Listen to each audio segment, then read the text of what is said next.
여러분 오늘 카나 10번째 톡톡톡에 와주셔서 너무 감사합니다. 저는 오늘 모데레이터를 맡고 있는 김지우라고 하고요. 대학과 대학원에서 미술사를 공부하고 지금 뉴욕에서 아트 컨설턴트로 일을 하고 있습니다. 카나 먼저 본격적으로 톡을 시작하기에 앞서서 카나에 대한 소개를 잠깐 하고 갈게요. 카나는 Korean Association of New York Artists의 줄임말인데요. 뉴욕 한인예술연합회로 2012년에 뉴욕에 있는 6개 아트스쿨 한인 학생들이 모여서 만든 단체예요. 그래서 지금은 디자이너, 셰프, 뱅커, 컨설턴트 등 직종에 국한되지 않고 예술을 사랑하는 다양한 영 프로페셔널들이 팀을 이뤄 활동하는 단체로 성장했습니다. 저희는 네트워킹 이벤트, 강연, 그리고 뉴욕 커뮤니티에 한국 문화를 알리는 봉사활동 등 다양한 예술 계통의 사람들과 또 예술에 관심 있는 분들 모두까지 아우를 수 있는 이벤트와 컨텐츠 제작에 노력을 하고 있어요. 그래서 카나의 주요 활동 몇 개를 소개해 드릴게요. 다음 슬라이드로 가보시면 오늘 진행하는 톡톡톡은 주로 상반기에 진행되는 토크 콘서트로 굉장히 사랑받는 프로그램 중 하나이고요. 연말에는 저희가 크리에이티브 넥서스라는 연말 이벤트를 시작으로 2018년에는 KFC랑 콜라보레이션을 해서 셔플을 진행을 했고 2019년에는 편집숍 더 셀렉트와 마스커레이드를 같이 진행하는 등 매년 연말 뉴욕에는 커뮤니티 파트너들과 다양한 콜라보레이션을 하고 네트워킹 이벤트를 진행을 하고 있습니다. Show Your Color는 뉴욕 베이스드 아티스트를 소개하는 온라인 프로그램인데요. 그래서 저희 웹사이트에 가시면 아티스트 인터뷰와 작품 등을 볼 수가 있습니다. 또 팝업 키친은 카나의 굉장히 특색적인 특색 있는 프로그램 중 하나인데 저희는 다른 커뮤니티 파트너들과 조금 다르게 뉴욕 요리팀이 있어요. 그래서 현직 셰프들과 또 유명한 요리 학교인 CIF 한인 학생들이 모여서 한식을 자기만의 레시피로 재창조를 해서 소개하는 팝업 이벤트였습니다. 굉장히 반응이 좋은 이벤트이기도 합니다. 또 다음 슬라이드에서 보시면 저희 카나는 코로나 기간 동안 온라인 컨텐츠를 많이 제작을 하려고 노력을 했어요. 그래서 특히 다음 슬라이드 보시면 특히 저희가 진행한 활동 중에 2개가 굉장히 중요한데요. 다음 슬라이드 보시면 하나는 아티스트 서포트 플래지고 하나는 KCS와 함께 진행한 도네이션 매칭 챌린지예요. 그래서 아티스트 서포트 플래지는 원래는 영국의 매튜 버러스라는 아티스트가 진행한 운동인데요. 간단히 말해서 인스타에서 작가들끼리 서로 작품을 사주면서 힘든 팬데믹 코로나 기간을 이겨내보자라는 운동이에요. 저희는 이 운동이 되게 중요하다고 판단이 돼서 저희 카나 디자이너 분들과 함께 작업을 해서 온라인 컨텐츠를 제작을 했고 운동을 알리는 데 일조를 했습니다. 또 KCS 매칭 챌린지는 도네이션 매칭 챌린지는 저희가 KCS 뉴욕 한인 봉사 단체에 기부를 한 그런 활동이었는데요. 그래서 카나 멤버들이 돈을 모았고 또 그 모인 돈만큼 카나에서 단체 이름으로 돈을 또 기부를 해서 KCS에 전달을 했어요. 그래서 KCS에 전달된 기부금은 코로나로 인해서 경제적 타격을 입은 중소상인들에 대한 지원 자금, 긴급 재난 지원 자금 등으로 쓰일 예정에 있습니다. 다음 슬라이드로 가서 이제 카나는 저희는 비영리 단체로 많은 분들의 봉사로 운영이 되는데요. 오늘도 벤모나 페이팔로 기부를 받고 있습니다. 그래서 금액에 상관없이 여러분 한 분 한 분 소중한 기부가 카나를 운영하고 또 뉴욕 크리에이티브 커뮤니티를 성장시키는 데 큰 힘이 되니까 많은 참여 부탁드리겠습니다. 다음 슬라이드로 가서 그럼 오늘 본격적으로 톡톡톡을 시작하도록 할게요. 톡톡톡에 대해서 간단히 말씀드리자면 올해로 10회째를 맞는 카나의 시그니처 토크쇼예요. 매년 특정 분야의 3분의 전문가들을 모시고 커리어와 삶에 관한 이야기를 듣는 토크 콘서트인데요. 오프라인으로 진행됐던 이벤트지만 주로 올해는 코로나로 인해서 온라인으로 이렇게 진행하게 되었습니다. 오늘 톡톡톡은 패널 프레젠테이션이 30분 정도 진행이 되고 그 후에 인터미션이 5분간 있어요. 그리고 Q&A 세션이 10분에서 20분간 진행이 되는데요. Q&A 세션이 진행되기 전 인터미션 시간까지 저희 줌 하단 Q&A 링크를 통해서 질문을 라이브로 제출하실 수가 있으니까 적극 활용하셔서 많은 참여 부탁드리겠습니다. 또 하나 강조할 점이 있다면 저희 이번에 호재 작가님이 영어가 조금 더 편하세요. 그래서 한국어와 영어가 조금 혼합돼서 진행된다는 점도 양해 부탁드리겠습니다. 그럼 다음 슬라이드로 가서 이번 연도 톡톡톡의 주제는 팬데믹 시대의 시각예술인데요. 시각예술 분야에서 2년에서 5년 차의 프로페셔널들을 모시고 이야기를 들어보는 자리를 준비했습니다. 코로나 시대의 시각예술계가 어떤 타격을 입었는지 그리고 어떤 변화를 겪고 있는지 지금부터 호재 작가님의 이야기를 들어보도록 하겠습니다. 그럼 호재 작가님 나와주세요. 안녕하세요. 안녕하세요. 다음 슬라이드로 가서 그 다음 저희 작가님 이력을 잠깐 소개하고 갈게요. 그래서 작가님은 로즈 아일랜드 스쿨 오브 디자인이라는 미국에서 굉장히 유명하고 권위 있는 아트 스쿨을 나오셔서 2016년부터 뉴욕에서 활발하게 활동을 하고 계세요. 총 4회의 개인전과 다수의 그룹전을 하셨는데 2018년 소더비스 인스티튜트 오브 아트에서 진행한 솔로쇼를 시작으로 작년 2019년에는 첼시에 있는 KMP 갤러리에서 솔로쇼를 하셨어요. 그리고 최근에는 스프링 브레이크 아트쇼라고 뉴욕에서 굉장히 실험적이고 또 유명한 아트 페어가 있는데 거기에 참여를 하셨고 또 크리스티즈라는 세계적인 옥션 회사에서 진행을 한 Educate Luminous Fund라는 단체 자선 전시회도 참가를 하셨었어요.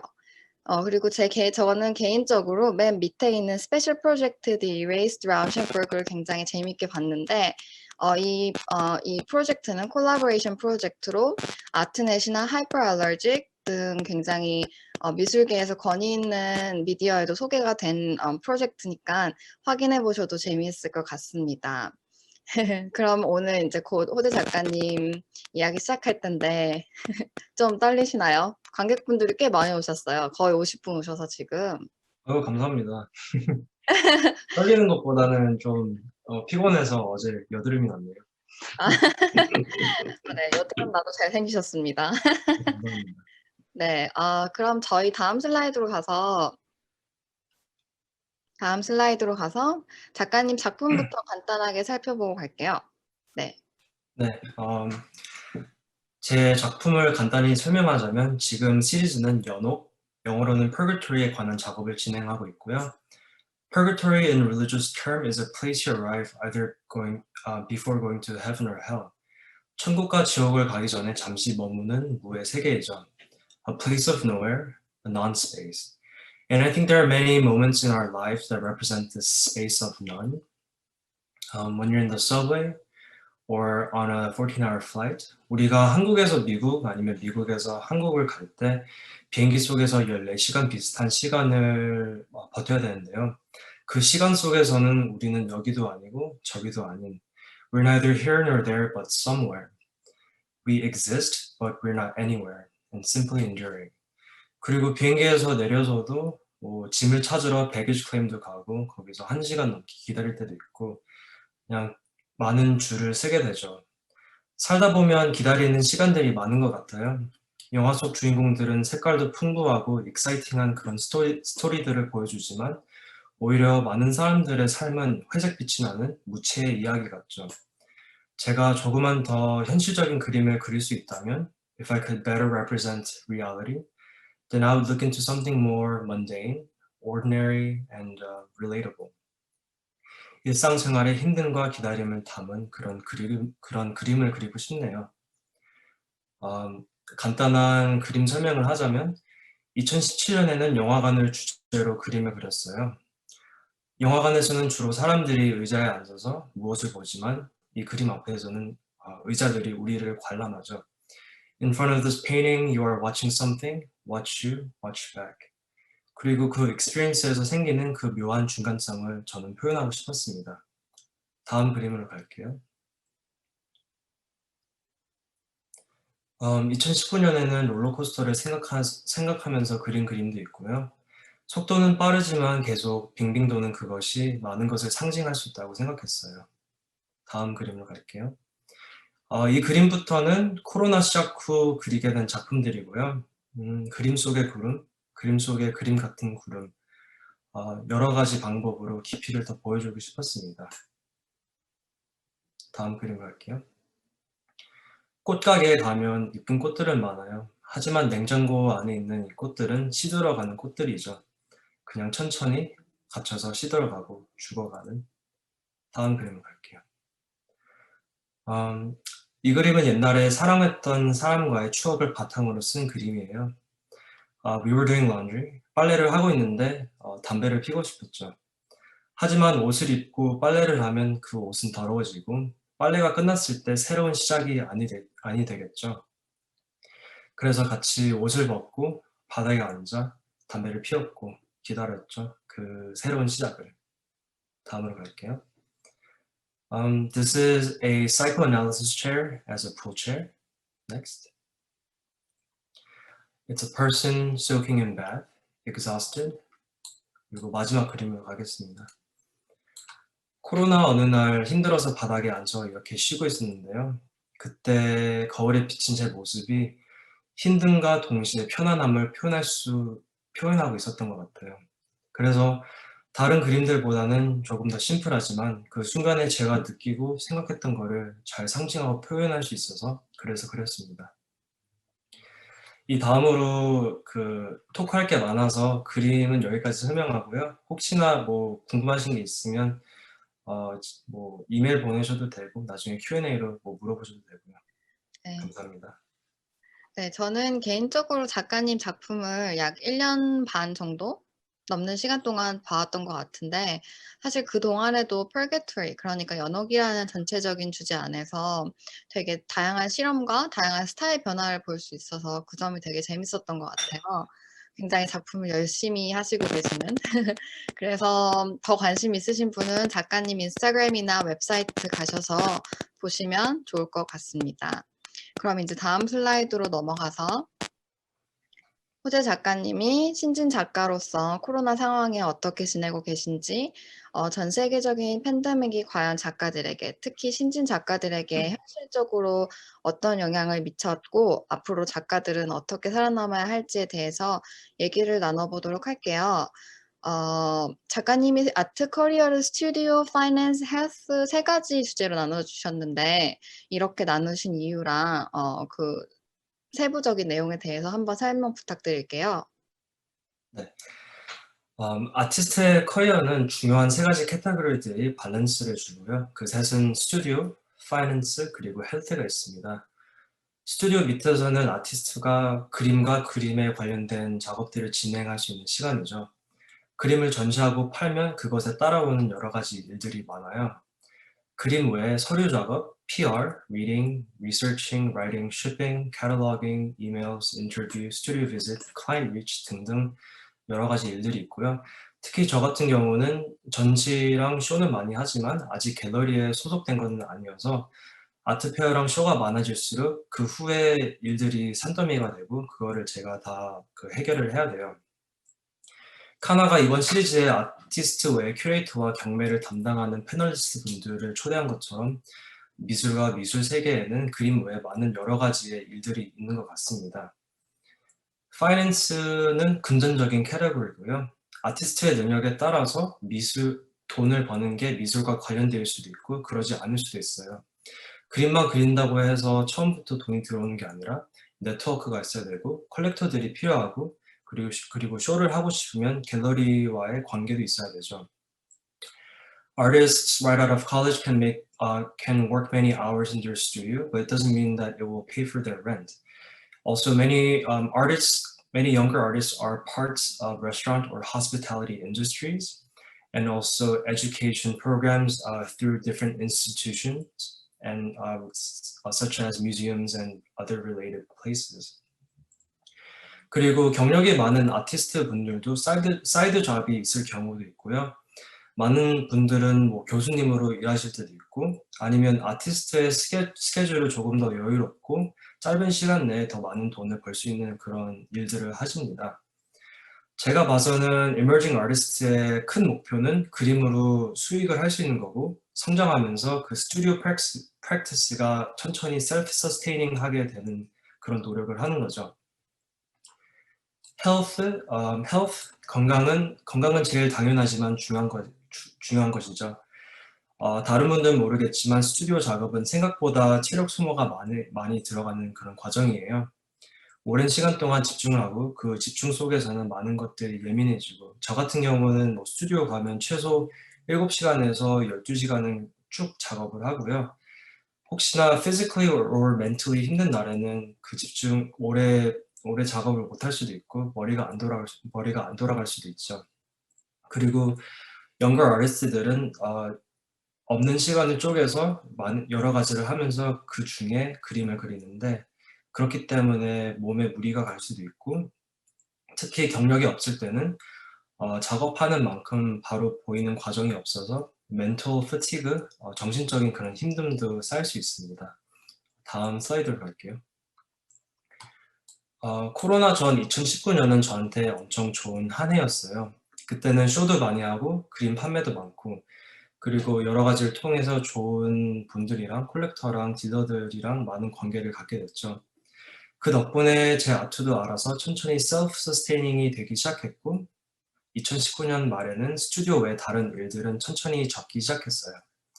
그 전에는 레스토랑에서 매니저와 바 매니저 그리고 그쪽에 일을 해왔었고 일주일에 5, 6일 하루에 최소 10시간은 일하면서 그 외 시간에 스튜디오에서 작업하고 다른 쇼와 기획들 준비했습니다. 시간이 많아지니 아트에 관련된 일을 더 많이 할 수 있었고 그런 일을 더 많이 하니 더 많은 opportunity가 생겼고 일이 많아져도 조금 더 철저히 잘 해결할 수 있었고 그리고 편한 스케줄이 더더욱이 생겨서 건강도 많이 좋아졌고요. 다음 슬라이드로 갈게요. 하지만 코로나가 생긴 후 타격이 심했어요. 좀 많이 힘들었죠. 다행히도 개인 네트워크도 있고 아는 사람도 많아서 중간중간에 그림을 계속 팔긴 했지만 작년에 비해서는 좀 부족했죠. 갤러리 레프레젠테이션이 있는 건 아니어서 갤러리들이 해줄 수 있는 그런 규모의 네트워크는 개인적으로 없었고 많은 것들이 셧다운해서 전처럼 opportunity는 만들 수가 없었습니다. 그 당시에는 개인적인 financial responsibility도 있었고 한 달에 나가는 렌트비도 어마어마했죠. 그동안 모아둔 세이빙스도 바로 떨어졌고 어쩔 수 없이 다시 레스토랑 인더스트리에서 일을 하게 됐고 지금은 또 선생님으로 일도 하고 있습니다.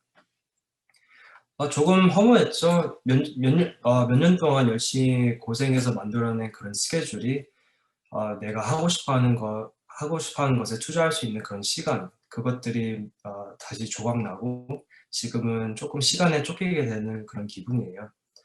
하지만 당연히 스트레스도 많지만 그래도 제가 감사한 것은 지금 이 상황에서도 계속 앞으로 나갈 수 있고 속도는 느려졌어도 멈추지는 않은 그게 참 감사한 거라고 생각해요. 또 저보다도 더 힘든 분들도 많았었고 다음 슬라이드로 갈게요.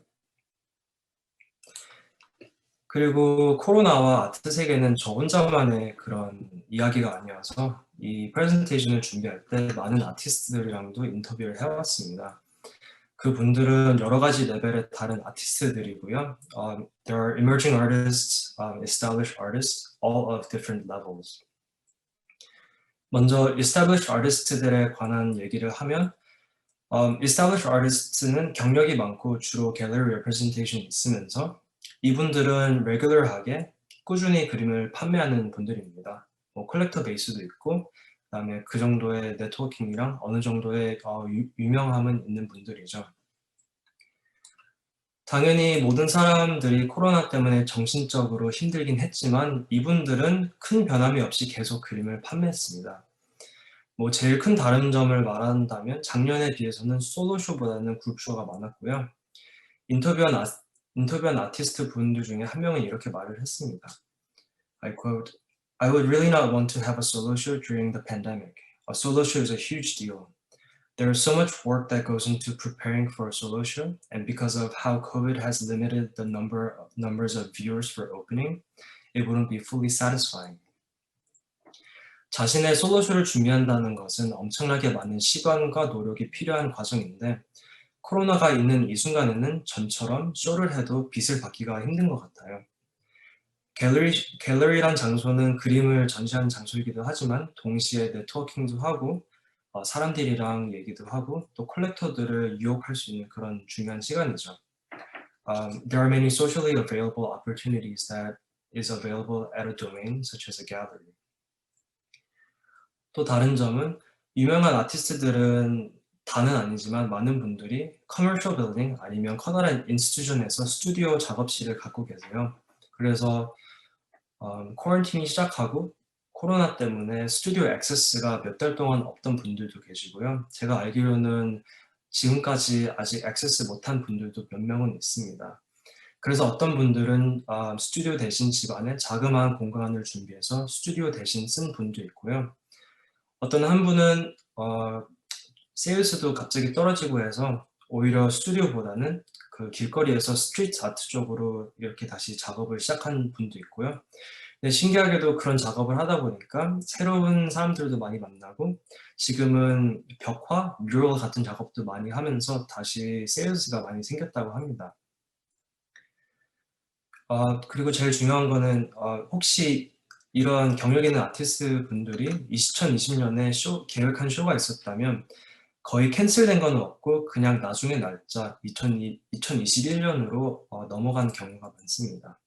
다음 슬라이드로 갈게요. 반면으로 emerging artist들은 그 코로나 때문에 많이 힘들었던 것 같아요. 전에 말했듯이 어린 아티스트 분들은 hospitality industry, 레스토랑 그리고 education 쪽에서 많이 일을 하는데요. 이 인더스트리들은 코로나가 시작하고 나서 바로 셧다운한 그런 인더스트리죠. 그래서 예를 들면 인터뷰한 아티스트 중 한 명은 4개의 잡 중에서 3가지를 잃었다고 합니다. 아티스트는 기본적으로 집과 스튜디오를 렌트해야 되는데 특히 뉴욕은 달달이 나가는 비용이 어마어마해요. 그래서 코로나 시작 후 파이낸스가 무너지고 그 다음에 스튜디오를 잃어버린 아티스트도 많다고 봅니다. 특히 뉴욕에는 아티스트 리소스가 많은데 나이프와 같은 온라인 포털에서 계속 그런 게 업데이트가 되죠. 하지만 이것도 포함해서 코로나 후 residencies, open calls, grants, and scholarship 이런 것들이 많이 캔슬됐어요. 특히 레지던시를 베이스로 활동하는 아티스트들은 조금 안문이 닫혔다고 생각해야 되죠. 그 작업을 할 수 있는 그런 공간이 아예 사라져서. 또 2019년에 퍼포먼스가 엄청 중요했다고 생각해요. 작년에 last year if you had a foot in the door before COVID-19, you were able to still accomplish certain events or tasks. 하지만 아직 네트워크가 없었던 분들은 이번에 새로운 기회를 찾기가 매우 힘들었다고 생각합니다. 2020 was a very difficult year to blossom. 또 인터뷰한 분들 중에 지금 뉴욕의 콜롬비아 유니버시티 MFA에서 티시스를 준비하신 분들도 계시고요. 코로나 시작 후 학교에 있는 스튜디오를 액세스를 못하게 됐고 그리고 또 그 미대에서 제일 중요한 것 중에 하나는 크리틱인데 크리틱도 그림 앞에서 못하고 이렇게 줌 미팅으로 했다고 합니다. 학생들이 말한 거는 정말 쓸모가 없다고 했고요. MFA 프로그램에서 또 특히 중요한 이벤트는 오픈 스튜디오랑 티시스 쇼가 있는데요. 이런 이벤트도 팬데믹 때문에 캔슬되고 많이 힘들었다고 합니다. 이런 이벤트는 이런 이벤트를 했을 때는 많은 갤러리랑 컬렉터들이 직접 학교를 와서 학생들을 만나고 또 그런 사람들의 그림들을 보면서 많은 그런 이제 미팅이 있는 장소인데요. 그거를 못하니 그 많은 학생들이 조금 아쉽고 힘들었다고 했습니다. 학교에서 학교에서 thesis 쇼 대신 온라인 쇼를 프로포즈는 했는데 모든 학생들이 같이 그거는 리젝트하고 나중에 2021년에 그 나중에 날짜로 진짜 쇼를 하자고 이렇게 다시 리프로포즈를 했다고 들었어요. 이렇게 특히 뉴욕에 있는 미대를 가는 학생들은 졸업 후 뉴욕으로 천천히 자리를 잡을 생각을 하면서 왔는데, 뭐 코로나 때문에 그런 많은 일들이 캔슬되고 또 커뮤니티가 없어지면서 다시 자기 고향으로 다시 돌아간 사람도 많습니다. 다음 슬라이드로 갈게요. 작가님이 지금 얘기해 주신 거 들으니까 네. 되게 같은 상황이지만 established artist랑 emerging artist랑 상황이 굉장히 많이 다르고 또 그걸 어떻게 다른 분지에 대해서 부분들을 세세하게 설명해 주셔서 되게 많은 지금 작가를 하고 싶어 하는 지금 졸업을 하려고 하는 분들에게도 많은 도움이 되는 얘기들 같아요. 그러면 이제 또 지금 어디언스들이 굉장히 궁금해할 부분 중에 하나가 또 코로나 그러면 이렇게 힘든 상황인데 코로나 어떻게 이겨내야 될지 또 만약에 우리가 어떻게든 코로나 상황을 조금이라도 긍정적인 부분을 바라보려면 어떤 부분을 봐야 되는지 그 부분을 얘기해 주시면 좋을 것 같아요. 네. 힘듦과 어려움이 많았지만 그래도 그 중에서 몇몇 가지는 좋은 점도 있었다고 생각해요. 인터뷰한 아티스트들, 저 포함해서 그 모두가 하나는 동의했는데 전체적으로 시간이 많아져서 그거 하나는 너무 좋았다고 했습니다.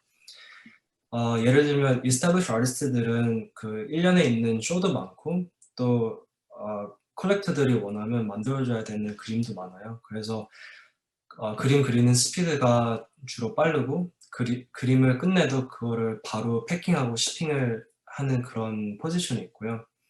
또 전에 말했듯이 emerging artist들은 없는 시간을 쪼개서 활동을 하기 때문에 특히 쿼런틴 때 시간이 많았을 때 그 자기 그림 앞에서 이렇게 많은 시간을 보낼 수 있다는 게 엄청 소중한 시간이었다고 합니다.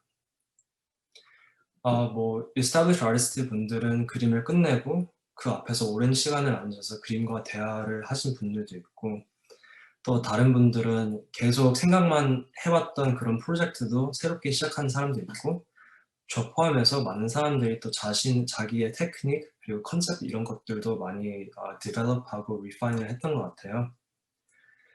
그리고 또 쿼런틴 때 온라인 플랫폼과 소셜 미디어가 많이 발달됐는데요.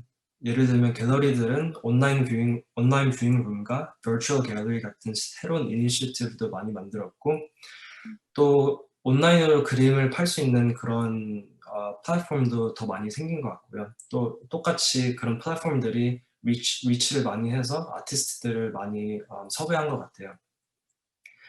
당연히 그 갤러리를 직접 가서 눈으로 보는 것만큼의 임팩트는 없지만 많은 인포메이션이 쉽게 available한 그런 거는 저는 좋은 플러스라고 생각해요. 또 아티스트 말고도 컬렉터들이 서로의 대화를 아니면 다른 분야의 분들이 대화하는 거를 그 인스타그램 라이브에 이렇게 오픈해놨는데 특히 저 같은 경우는 제가 쉽게 엿들을 수 없는 그런 대화들을 들을 수 있어서 저는 그거는 참 좋은 opportunity라고 생각합니다. 또 이 순간에 마음을 많이 따뜻하게 해줬던 거는 많은 학교 아티스트 아니면 인스티튜션에서 새로운 이니셔티브를 많이 시작했어요. 코로나 시작하고 여러 가지의 베네핏 옵션도 있었고요. 저도 뭐 크리스티에서 시작한 그런 온라인 베네핏 옵션도 했고 또 다른 아픈 분들 아니면 힘든 아티스트를 위해 경매를 이렇게 한 프로그램도 많습니다. 그리고 이거는 인터뷰한 사람 중에서 한 명이 말한 건데 새로운 그랜트, 예를 들면 Emergency Grant for Artists and Educators, COVID Emergency Grant 등등 이런 게 많이 생겨서 그러니까 일을 구하는 거는 참 힘들었는데 오히려 그랜트랑 이런 걸 찾기는 참 쉬웠다고 해요. 그래서 힘들지만 무언가를 많이 갖고 있는 사람들이 그만큼 도와줘서 힘든 사람들도 많이 도왔던 것 같아요. 그리고 아까 콜롬비아 대학생들 얘기도 했지만 어떤 갤러리들은 일부러 그 대학생들을 초대해서 그룹쇼를 한 사람들도 있고 이어서 이제 내년에 그 사람들을 그 학생들이랑 솔로쇼도 이렇게 기획한 갤러리들도 있습니다. 네. 되게 알차게 좋은 내용 많이 해주신 것 같아요. 그리고 질문도 되게 많이 들어왔어요. 라이브 질문도. 그래서 저희 지금 잠깐 5분 인터미션 가지고 화장실 다녀오실 분 다녀오시고 물 드시고 5분 후면 약 7시 40분쯤 다시 여기서 만나서 Q&A 세션 진행하도록 할게요. 제 생각에는 Q&A 세션 때 되게 재밌는 내용들이 많이 오갈 것 같아서 다들 5분 후에 뵙기로 하겠습니다. 감사합니다. 감사합니다. 저희 이제 슬슬 다시 시작해 보도록 할까요? Q&A 세션으로. 네, 저 잘 들리나요? 네, 잘 들립니다. 화면에서 제 얼굴을 보니 어색하네요.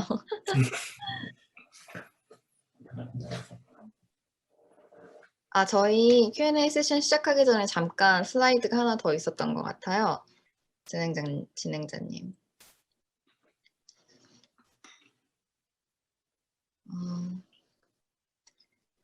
네, 바로 기부 동료입니다.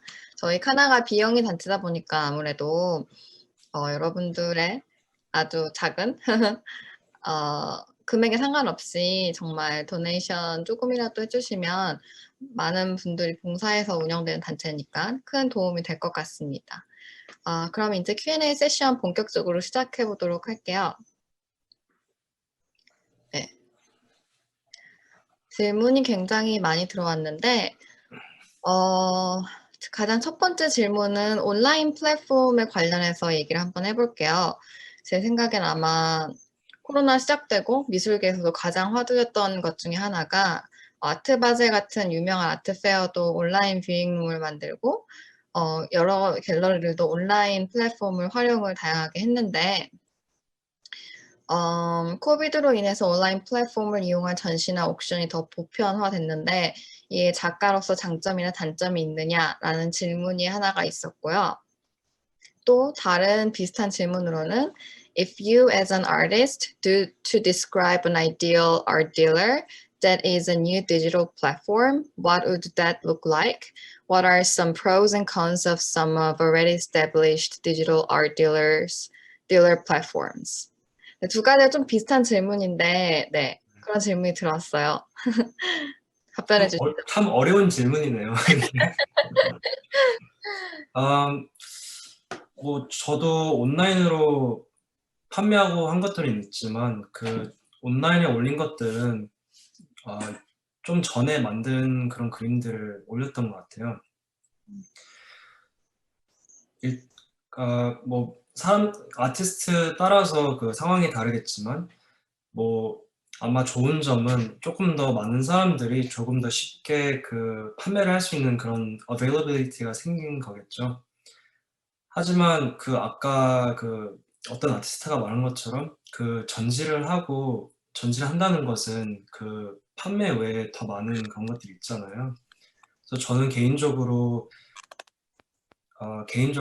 그 온라인 플랫폼보다는 오히려 기다려서 그 코로나 끝나고 그 다음에 쇼를 하는 거를 조금 더 prefer 하는 것 같아요. 왜냐면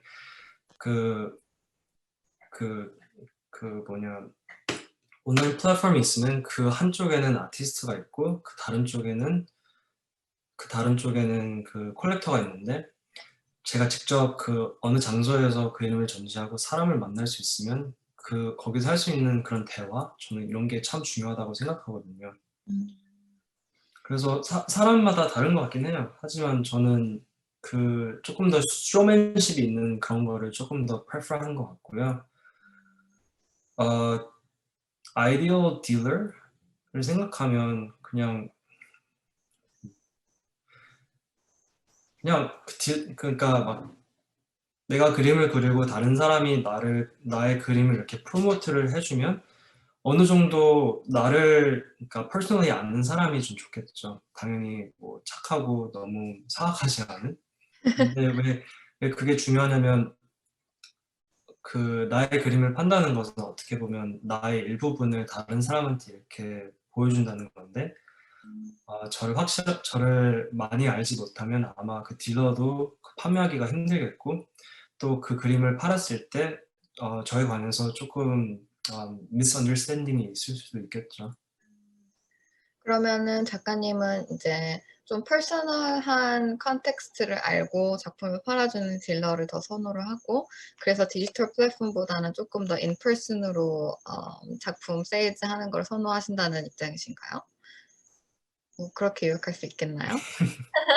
뭐 그럴 수도 있고, 아니 뭐 끝에는 그 쇼를 하고 나서는 그 후의 일들은 이제 그 갤러리랑 딜러들이 이제 그분들의 네트워크를 써서 많이 뭘 하시는 것 같은데, 그냥 무엇보다도 그냥 어떻게 보면 제가 전시를 한다는 것은 어느 무대에 서서 내가 열심히 준비하고 리허설을 했던 걸 퍼포먼을 한다는 그런 느낌이 있죠. 그래서 그림에도 저는 그런 퍼포먼스가 참 중요하다고 생각해서 좀 온라인으로만 하다 보면 그게 조금 아쉬울 수도 있을 것 같아요. 작가님 얘기가 되게 재밌는 게, 제가 실제로 일을 한 몇몇 작가들은, 신진 작가들은 뉴욕 베이스 분들이셨는데, 그분들도 사실 자기는 인스타그램이 게임 체인저이라고 얘기를 하시더라고요. 그래서 인스타그램으로 컬렉터한테 바로 연락이 오니까 이제 중간 아트 딜러나 뭐 큐레이터 이런 컨설턴트가 어쨌든 세일즈적인 입장에서 보면 마진이 안 나가는 거잖아요. 그래서 그런 부분에서 굉장히 좋고 또 레코그니션을 더 많이 얻을 수 있어서 좋다는 분도 봤어요. 그래서 작가님의 그런 입장은 되게 저한테도 흥미로운 것 같아요. 굉장히 같은 작가들이지만, 신진 작가들이지만, 다른 의견을 가지고 있어서. 그러면 가장 지금 진행되는 것 중에 가장 작가님이 괜찮다고 생각하시는 플랫폼은 어떤 게 있을까요? 혹시 하나가 있다면? 플랫폼이요? 네. 온라인 플랫폼을 말씀하시는 건가요? 네. 디지털 플랫폼. 어려운 질문들만 하시네요. 짜셔도 됩니다. 그거에 관해서는 제가 많이는 모르지만 조금 다른 앤서지만 그래도 재밌었던 거는 그 요번에 이제 아트파즐이나 이런 데서 온라인 뷰잉 룸을 3D 렌더링을 많이 준비를 해놨잖아요. 근데 요번 여름에 민디 솔로몬 갤러리에서 그 쉐이 모렐이라는 큐레이터랑 아티스트가 제네비 콘 아티스트가 새로운 그 작업을 했는데요. 그 사람이 작품을 새로 시작했을 때는 그림도 있지만 아예 그 온라인 뷰잉 룸을 아주 판타지 월드처럼 만들어 놨어요. 그래서 그거를 VR 아니면 컴퓨터로 봤을 때 그림도 보지만 그 그림을 담아 있는 그런 공간도 어떻게 보면 그 그림의 느낌을 이제 다시 더더욱이 펼쳐놓은 그런 재밌는 example이 있는데요. 뭐 그 역사 히스토리를 보면 그 많은 것들이 생겼을 때 그것은 뭐 인벤터나 아니면 아티스트들 아니면 라이터들이 그 당시에 있던 일들의 느낀 것들을 더욱더 이렇게 같이 펼쳐나면서 새로 생긴 그런 전어들이 많잖아요. 네. 그래서 어떻게 보면 뭐 지금은 우리가 우리의 시간을 정확하게는 모르지만 미래에서 이때를 다시 봤을 때는 오히려 이런 온라인 플랫폼이 있고 해가지고 어떤 사람들한테는 그 새로운 그런 genre 아니면 새로운 방법의 큐레이팅을 보여줄 수 있는 그런 좋은 기회가 아닐까 이렇게 생각도 해요. 아트 컨설턴트 입장에서는 데이비드 츠바이너라고 유명한 갤러리가 있는데 거기는 사실 코로나 전부터 온라인 뷰잉룸, 온라인 세일즈를 잘 하던 곳이에요. 그래서 질문 주신 분은 데이비드 츠바이너 갤러리를 찾아보시면 되게 재밌는 걸 많이 보실 수 있지 않을까 생각을 합니다. 또 다른 질문 들어온 게 소속되지 않은 작가로서 갤러리나 미술관에 프로포즈를 얼마나 많이 넣는지, 그리고 뭐 프로포즈를 넣어서 어떻게 기회를 잡아나가는지 궁금해요. 궁금하다고 얘기를 주셨어요. 그래서 이제 그런 거랑 같은 맥락으로 자기 PR은 어떤 방법으로 주로 하시는지, 네트워킹은 어디서 하시는지를 많이 궁금해 하시네요. 일단은 저도 그러니까 저한테는 아주 소중한 몇몇 분들이 있는데 그분들 중에서 한 명은 뭐 아트 딜러, 그리고 한 명은 뭐 그쪽에서 뭐 큐레이션을 하는 분들이 있는데요. 이거는 딱히 어떻게 만나는 그런 방법은 없지만 그런 분들이 있었을 때 그분들을 통해서 새로운 그런 전시를 할 수도 있고, 아니면 그런 분들을 모르면 나중에 다시 온라인 나이파나 이런 데에서 opportunity가 있을 때 뭐 오픈 컬 그런 것도 계속 하다 보면은 이제 쇼가 시작되고 운이 좋으면 그 쇼에서 더 큰 쇼로 넘어갈 수도 있죠. 또 제가 처음 뭐냐 스프링백 아트쇼를 2년 동안 했는데 그것도 오픈 콜 방식으로 처음에 다가갔기 때문에 당연히 그쪽 분야에 아는 사람들이 있으면 뭐 들어갈 확률은 더 높지만 찾아보다 보면 내가 나만의 네트워크가 없어도 많은 opportunity는 있어요. 뭐 그래서 그런 걸 통해서 뭐 기회를 찾아보는 것도 나쁘지 않고요.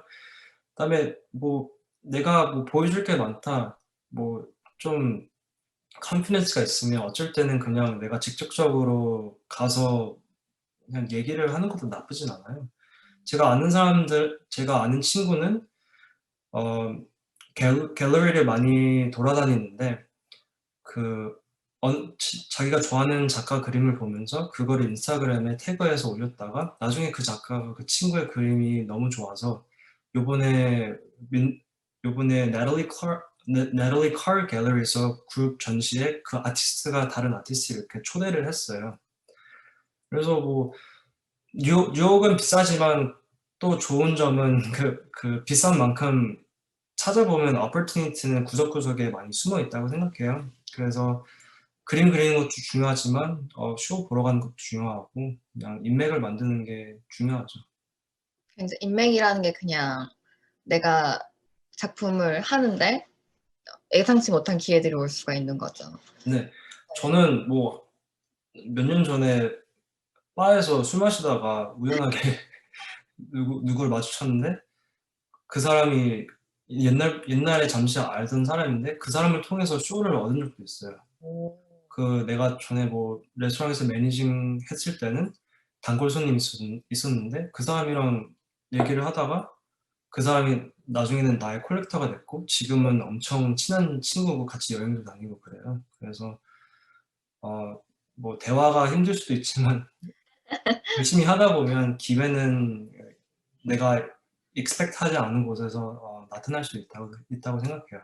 저는 컨설턴트니까 항상 작품을 찾아다니는 사람이잖아요.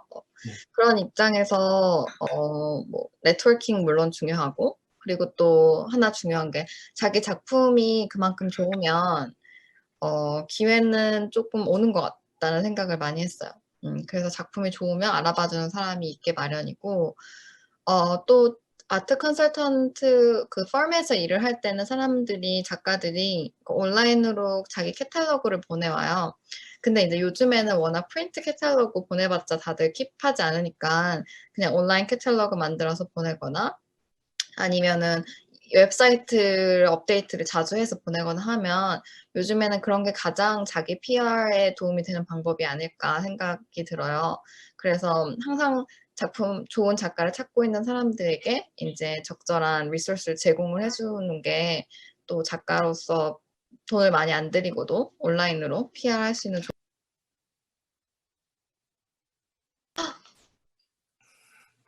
저 미티스 괜찮아요. 대충 이해는 했어요.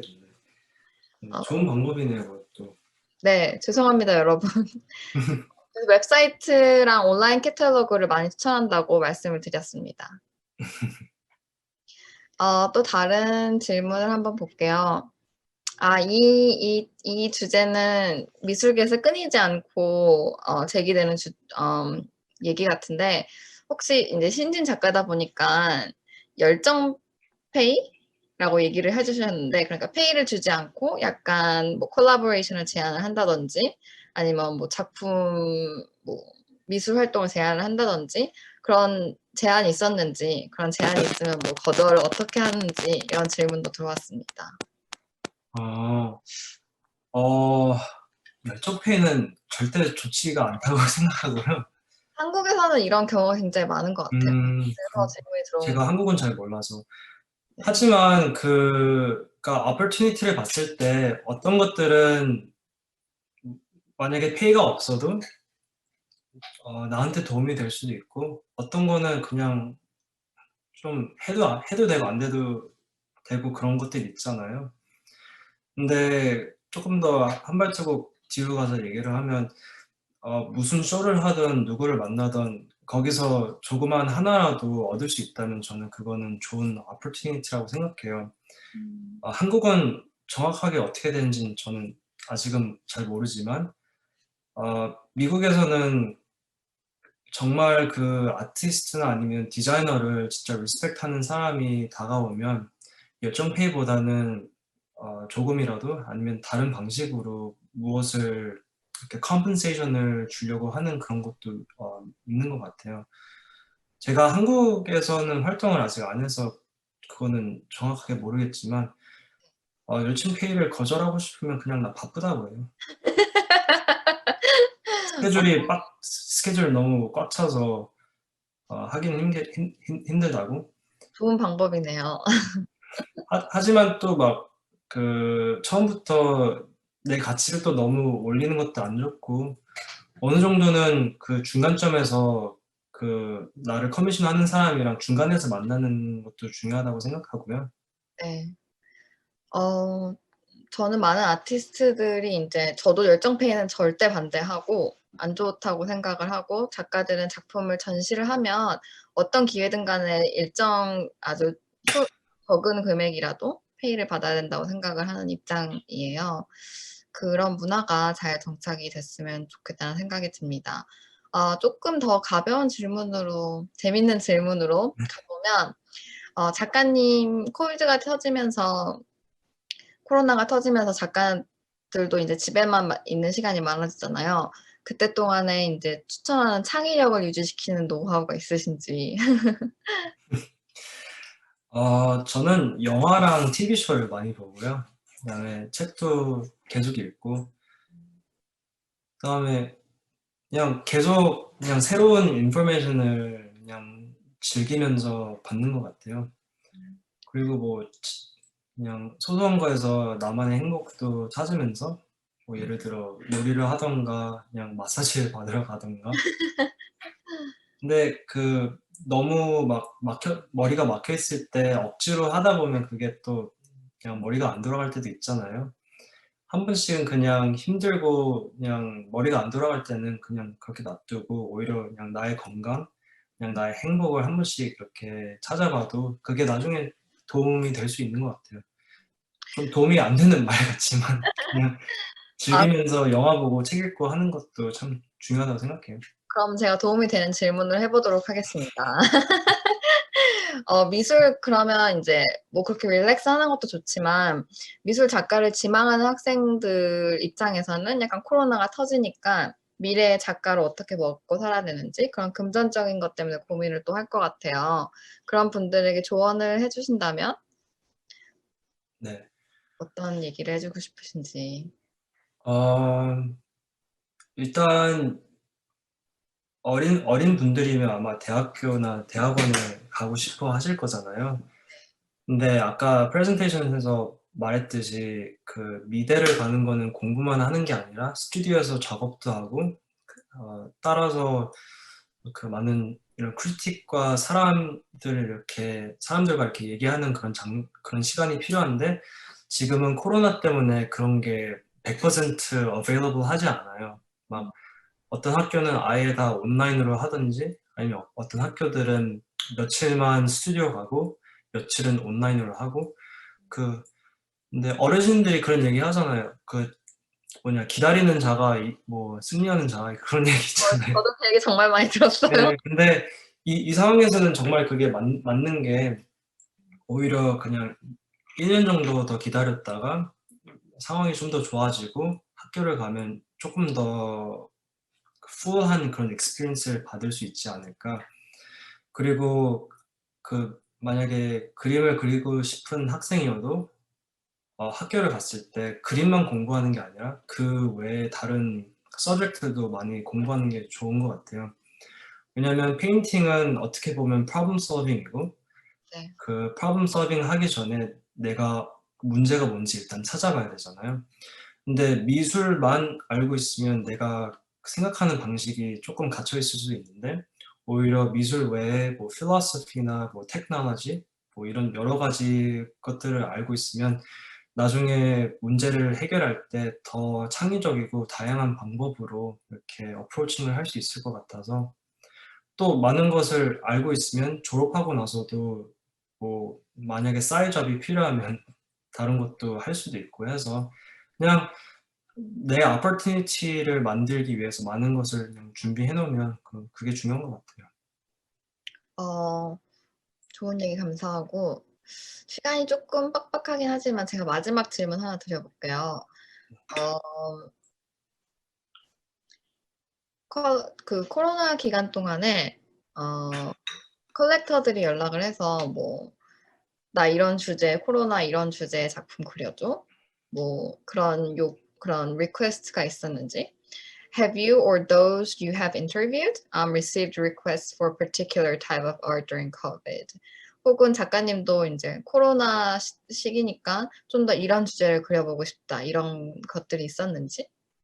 음. 개인적으로는 원래 전부터 천천히 그림이 조금 더 theoretical 한쪽에서 좀 더 personal하고 poetic한 쪽으로 다가가고 있었는데 저는 스튜디오 안에서는 그 코로나 후에 그림들이 더 많이 감정적으로 시적으로 바뀌었다고 생각을 해요. 인터뷰한 사람들 중에서 뭐 자기 테크닉을 많이 바꾸는 사람도 있고 모든 사람이 그렇진 않지만 내가 엿들었을 때는 어떤 컬렉터들은 조금 더 이모셔널한 그림을 찾는다고 하기도 했지만 벌써 컬렉터 베이스가 있고 그런 사람들은 오히려 그림을 막 진짜 돈 많은 사람들 있잖아요. 그런 사람들은 그냥 있는 그림 그 자체로 그냥 구매하는 사람들도 많고 어떤 사람들은 뭐 그림을 그림으로 안 보고 오히려 그냥 파이낸셜 인베스트먼트로 보는 사람도 있기 때문에 그거는 진짜 상황 따라 다른 것 같아요. 하지만 코로나 때문에 스페시피컬리하게 어떤 커미션을 한 거는 물어본 예는 아직 못 들어봤고요. 그리고 그 커미션 자체가 많은 일이기 때문에 엄청 컬렉터랑 친한 사이, 개인적인 사이 아니면 컬렉터들도 커미션을 많이 물어보지는 않는 것 같아요. 네. 알찬 내용 감사합니다. 네, 감사합니다. 저희 이제 마칠 시간이 된 것 같아요. 네, 그래서 조금 아쉽지만 다시 한번 감사드리고 참여해 주신 관객분들도 너무 감사드리고 호재 작가님 웹사이트랑 인스타그램에서 가서도 더 많이 보실 수 있으니 많은 관심 부탁드리겠습니다. 저희 이제 톡톡톡이 2세션 정도 남았어요. 이번엔 온라인으로 진행해서 이제 하루에 끝나는 게 아니라 3번에 걸쳐서 진행을 하는데 두 번째 세션은 이제 Galleries during Pandemic, 팬데믹 기간 동안의 갤러리라는 주제로 전영님이 나와서 얘기를 해주세요. 전영님은 스페이스 776 갤러리, 여기 뉴욕 로어 이스트사이드에 있는 스페이스 776 갤러리의 어소시에이트 디렉터로 계시고 또 독립 큐레이터이기도 하세요. 그래서 그건 다음 주 화요일 뉴욕 시간으로는 7시 그리고 아마 한국 시간으로 아침 9시에 진행이 되고 세 번째 마지막 세션은 Art Auctions During Pandemic, 그래서 팬데믹 기간에 미술 경매라고 해서 이현정님께서 나와서 얘기를 해주세요. 그래서 이현정님은 크리스티즈라는 되게 세계적인 옥션 회사에서 포스트 세일즈 코디네이터로 일을 하고 계세요. 그래서 이 세션은 12월 1일 뉴욕 시간으로 역시나 7시 저녁 7시 한국 시간으로는 아침 9시쯤 될 것 같습니다. 그래서 많은 관심, 앞으로 남은 세션에도 많은 관심 부탁드리겠습니다. 다음 슬라이드로 가면, 그래서 저희 톡톡톡 관련된 내용이랑 카나의 다양한 온라인 컨텐츠들은 인스타그램과 페이스북 그리고 웹사이트에 올라오니까 저희 활동이 궁금하시면 많이 팔로우 해주시고 좋아요도 많이 눌러주세요. 그럼 오늘 호재 작가님 너무 수고하셨고 시청해주신 여러분도 너무 감사합니다.